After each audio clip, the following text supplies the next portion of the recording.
Dans l'actualité également, on en sait plus sur l'homme suspecté d'avoir attaqué la synagogue de la Grande Motte ce week-end.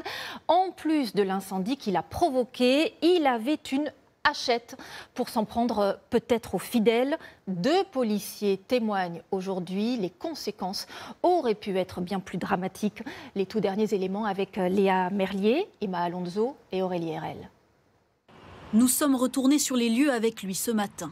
Lorsque le chef de la police municipale de la Grande Motte arrive devant la synagogue samedi, l'incendie est incontrôlable. C'est noir de fumée, il y a des flammes. Et au moment de l'explosion, c'est là où on a eu vraiment une explosion énorme, une boule de feu. Une bouteille de gaz a explosé. Les débris propulsés jonchent encore le sol 2 jours plus tard. Cette pièce, elle arrive du côté nord de la synagogue. Elle a été projetée de plus de 50 mètres. Et elle tombe à côté de moi. Sous ses yeux, l'un de ses agents est violemment balayé par le souffle.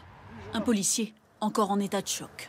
Ce que je vois, c'est au-dessus de ma tête je passer des flammes, les fumées, puis je sens un souffle, donc j'ai l'impression d'être dans un film, quoi.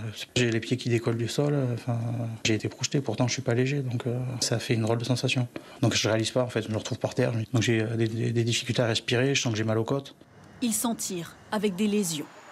Les portes de la synagogue, mais aussi plusieurs voitures ont été incendiées.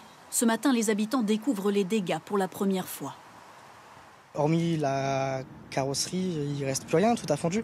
Et même sur la voiture de ma mère, qui avait toutes ses affaires perso et pro à l'intérieur, il n'y a rien à récupérer du tout. Voici le principal suspect, filmé par les caméras de la synagogue. Il tient 2 bouteilles, sans doute remplies d'essence. Sur d'autres images, il est aperçu une hachette à la main.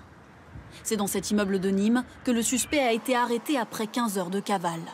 L'homme, un Algérien de 33 ans, est arrivé en France en 2016. Il est en situation régulière depuis 2019 grâce à un titre de séjour provisoire obtenu à la naissance de son enfant. Il est connu de la justice pour des délits mineurs, consommation de stupéfiants et conduite sans assurance notamment. Avait-il des complices ou a-t-il agi seul? L'enquête devra le déterminer. 3 autres personnes ont été placées en garde à vue.